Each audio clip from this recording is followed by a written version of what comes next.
안녕하세요. 피부과 전문의 부산피부왕 닥터K입니다. 원장님, 오늘 제가 여쭤볼 주제는 원장님만의 여드름 흉터 치료 방법입니다. 최근 원장님께서 리투에 대한 설명을 해주실 때 이 여드름 흉터 치료에도 사용이 된다고 말씀을 해주시기도 했고, 댓글을 보니까 흉터 치료 방법을 물어보시는 분들도 계시더라고요. 네, 제가 그동안 리투어에 대해 여러 이야기를 했었던 걸로 기억을 합니다. 리투어에 대한 원리와 효과부터 추천 부위, 비추천 부위, 그리고 다른 비슷한 시술과의 비교 영상까지 정말 다양하게 이야기를 해봤는데요. 그럼에도 아직까지 정식으로 다뤄보지 않았던 주제가 바로 리투어를 활용한 여드름 흉터 치료법입니다. 그래서 오늘은 제가 최근 변화하고 있는 여드름 흉터 치료법이라는 주제로 콜라겐 주사인 리투어와 레티젠을 활용한 흉터 치료법을 소개해드리고 어떻게 치료를 했는지, 실제로 얼마나 좋아졌는지에 대해 솔직하게 말씀을 드려보겠습니다.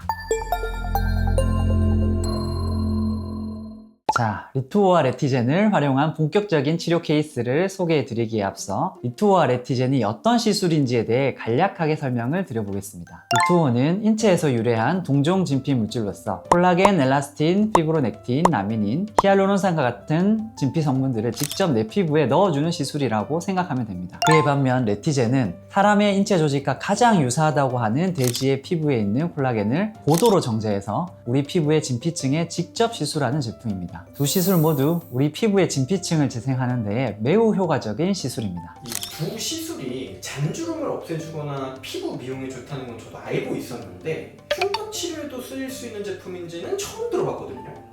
네, 미용뿐만 아니라 흉터 치료에도 사용이 될 수 있는 이유를 두 제품의 시술 원리 측면에서 조금 더 깊게 설명을 드려보겠습니다. 우리 피부의 구성을 총 3가지 층으로 나눌 수 있는데요.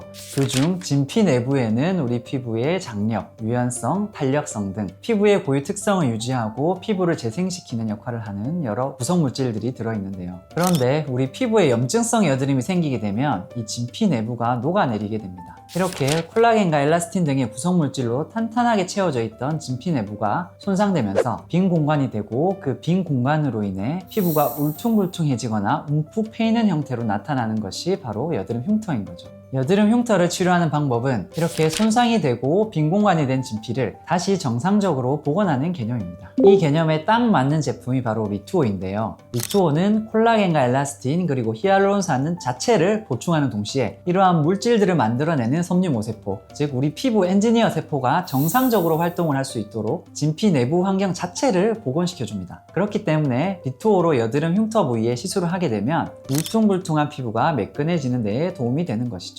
또 다른 콜라겐 주사인 레티젠이 패인 흉터 치료에 도움이 되는 이유도 이와 비슷합니다. 그 중에서도 특히 레티젠의 특장점이 우리 피부에 콜라겐을 직접적으로 보충해 준다는 것입니다. 우리 피부에 있는 콜라겐은 주로 1형 콜라겐과 3형 콜라겐이 들어있는데요. 1형이 성인 진피 콜라겐의 80에서 90%를 차지하고 3형이 8에서 12%를 차지하는데 레티젠은 그중 1형 콜라겐을 피부 조직에 직접적으로 보충함으로써 흉터 재생에 큰 도움을 주는 시술입니다. 그리고 레티젠은 순도 99.9% 액상의 제품이기 때문에 패인 흉터 하나하나를 채우는 데에 시술하기가 편하고 로스가 적습니다. 특히 코 모공이나 모공성 흉터에도 크게 손실 없이 주입이 가능하고 액상이기 때문에 국소 부위에 집중적으로 주입을 해도 뭉침 현상이 없는 것이 매우 큰 장점입니다. 그럼 원장님, 이 원래 여드름 흉터 치료에는 주베룩이나 주베룩 볼륨과 같은 제품을 자주 쓴다고 알고 있는데 새로운 시술인 리투어나 레티젠은 어떤 차별점과 장점을 갖는 건가요?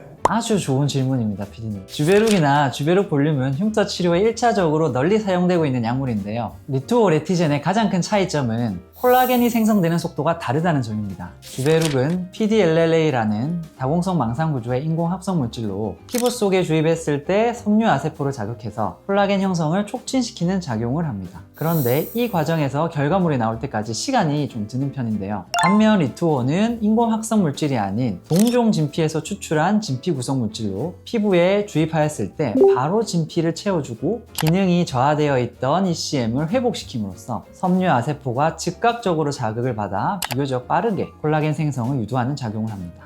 레티젠도 1형 콜라겐 그 자체를 넣어주는 시술이기 때문에 콜라겐 자극제보다는 무너진 흉터를 즉각적으로 재생시키는 데에 빠른 효과를 보입니다. 그리고 두 번째 장점은 주베룩과 같은 콜라겐 자극제에서 발생할 수 있는 부작용의 가능성이 적다는 것입니다. 결국 주베룩과 주베룩 볼륨은 인공 합성 물질로 내 피부에 주입이 되면 이물 반응이 생깁니다. 그렇기 때문에 결절 부작용 등이 간혹 생길 수 있는데 리투오는 동종 진피여서 이물 반응이 거의 없고 레티제는 또 액상 형태의 콜라겐이기 때문에 입자 뭉침이나 결절이 발생할 위험성이 없다는 것도 흉터 치료에 매우 큰 장점이 될 수 있겠습니다. 리투오나 레티젠이 이렇게 좋은 만큼 이제 주베룩이나 주베룩 볼륨과 같은 시술은 점점 사용을 하지 않게 될까요? 물론 아닙니다. 리투오와 레티젠이라는 강력한 제품이 나왔다고 해서 주베룩과 주베룩 볼륨을 사용하지 않는 것은 아니고요. 병행해서 사용을 하는 것이 제가 실제 치료를 해봤을 때 매우 큰 도움이 되더라고요. 주베룩 볼륨을 전반적으로 흉터 부위에 깔아주고 나서 리투오와 레티젠을 시술했을 때 콜라겐 재생 및 흉터 재생의 시너지가 나더라고요. 기존의 주베룩 시술과 리투오, 레티젠의 역할이 비슷해 보이긴 해도 피부에 작용하는 기전이 조금씩 다르기 때문에 이 세 가지 물질은 서로 상호 보완 작용을 하면서 치료 완성도를 높이는 개념으로 사용하는 것이 요새 제가 가장 추구하는 시술 방식입니다.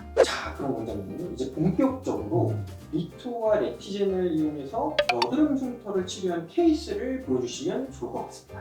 네, 먼저 소개해드릴 환자분의 치료 케이스는 주로 코와 볼 부위의 모공성 흉터를 레티젠과 리투오를 활용해서 치료했던 케이스를 가져와 봤습니다. 이 환자분은 내원 당시 만 23세였는데 대학을 갓 졸업하고 사회에 진출하기 전에 피부를 매끈하게 치료하고 싶어서 저희 병원을 찾아주셨던 분이고요. 비포 사진을 한번 보면 드문드문하게 여드름이 발생하고 있고 얼굴 가쪽에는 붉은기가 동반된 위축성 흉터 병변이 관찰되는데요. 이 부위는 발생한 지 한 달밖에 되지 않았기 때문에 여드름 흉터의 초기 병변으로 보입니다. 코와 나비존에는 모공과 아이스픽 흉터가 대부분인데 코에는 모공과 흉터가 심해서 우둘투둘한 형태를 보이고 있습니다. 실제로 치료를 진행하기 전에 제가 치료 계획을 세웠던 포인트로는 첫째, 붉은기를 빨리 없애면서 여드름 흉터를 치료하는 것이고 둘째, 모공성 흉터, 모공, 아이스픽 흉터를 빨리 좋아지게 하는 레이저를 사용하는 것입니다. 예를 들어 미라젝, 프락스프로, 피코 프락셔널 레이저 등이 있겠고요.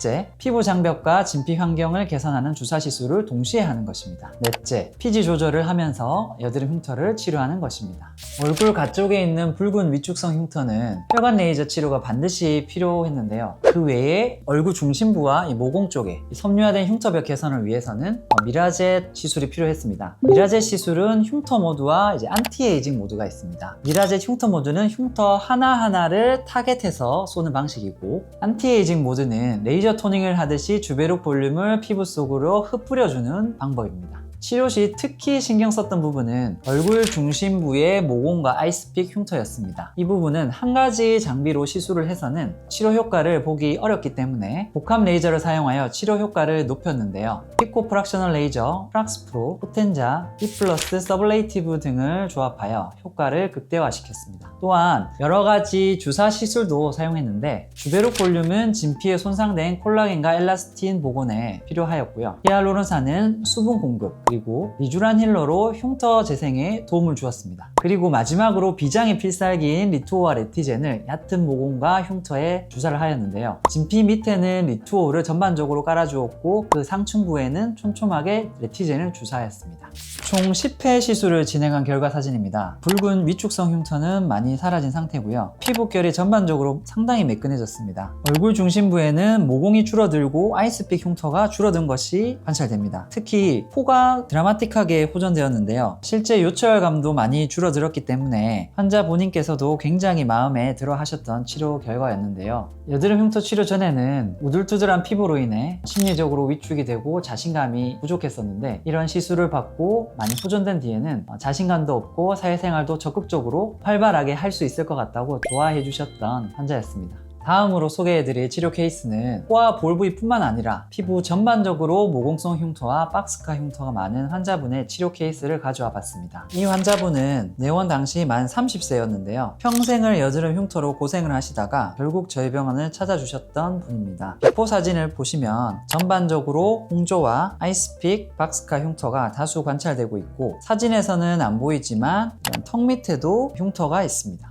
이분의 경우 실제로 치료를 진행하기 전에 제가 치료 계획을 세웠던 포인트는 좁고 깊은 아이스픽 흉터와 박스카 흉터를 어떻게 치료하는지, 피지 조절을 어떻게 할지, 그리고 피부 환경 및 피부결 개선을 어떻게 할지였습니다. 좁고 깊은 아이스픽 흉터와 박스카가 제일 특징적이었기 때문에 치료 초기에는 피코 프락셔널 레이저 E 플러스 서블레이티브로 깊은 흉터를 채웠고, 어느 정도 호전된 뒤에는 흉터 부위에 집중적으로 리투어 시술을 하였는데요. 캐뉼라로 흉터에 유착된 부위를 서브시전하면서 진피 하층에 리투어를 주입하고, 상층인 진피층에는 손주사로 리투어를 주입하여 두 층으로 나누어 시술을 진행하였습니다. 리투어의 시술 방식에 대해 질문을 해주시는 분들이 많아서 조금 더 첨언을 하여 설명드리자면, 리투어는 캐뉼라, 멀티니들 인젝터, 손주사, 미라젯 등의 방식으로 주입할 수 있습니다. 미용을 목적으로 오시는 분들과 여드름 흉터 치료를 목적으로 오시는 환자분들 모두 이 방식을 적절하게 조합하여 주입을 하고 있는데요. 특히 멀티니들 인젝터는 주입하기 어려운 코 모공이나 코 흉터에도 사용을 할 수가 있어서 환자분들의 흉터 상태에 맞춤으로 진행을 하고 있는 시술 방식입니다. 총 20회 시술을 진행한 결과 사진인데요. 전반적으로 얼굴에 있었던 아이스픽 흉터와 각진 박스카가 많이 호전된 걸 관찰할 수 있고요. 리투어를 사용하고 나서 전반적인 피부결이 향상이 되고 흉터가 더욱 차오른 것이 관찰됩니다. 그리고 흉터 치료와 동시에 홍조 개선도 확인하실 수 있을 겁니다. 흉터의 표면에 있었던 붉은 자국도 줄어들었고 전반적인 홍조도 많이 좋아지셔서 아예 톤이 달라진 게 느껴지시죠? 저도 이 환자분을 치료하고 나서 흉터 시술에 더욱 자신감이 붙게 되었고, 환자분도 지금까지 오랜 세월 동안 여드름 흉터로 고생을 하셨는데 치료를 통해서 많이 개선되고 나서 매우 좋아하셨고 지금도 다양한 시술을 이어나가고 계십니다. 네, 오늘은 리투어와 레티젠을 주제로 어떻게 여드름 흉터 치료에 도움이 되는지 설명을 드려보았습니다. PD님, 오늘 내용이 좀 도움이 되셨나요? 리투와 레티젠 제품 효과를 익히 들어서 알고는 있었는데 이렇게 흉터 치료에 도움이 된다는 게 놀랐고, 어느 부분을 직접 보니까 쓰임새가 많은 시술이구나 이런 생각을 하게 됐습니다. 네, 리투어와 레티젠은 흉터 치료에 매우 효과적인 무기라고 생각을 합니다. 기존에 해왔던 레이저 기반의 흉터 치료에 완성도를 높여줄 효과적인 치료법인 만큼 여드름 흉터나 각종 페인 흉터에 사용을 해볼 수 있는 아주 무궁무진한 시술이라고 생각을 하는데요. 중요한 것은 여드름 흉터 치료에는 시술자의 스킬이 굉장히 중요하기 때문에 좋은 시술을 어떤 방식으로 사용할 수 있는지 명확히 알고 올바른 시술을 진행할 수 있는 피부과 전문의에게 치료를 받으시는 것을 권장드립니다. 오늘의 영상이 도움이 되셨다면 구독과 좋아요 눌러주시고 주변 분들에게 공유해 주시면 감사하겠습니다. 지금까지 피부과 전문의 부산피부왕 닥터 K였습니다. 감사드립니다.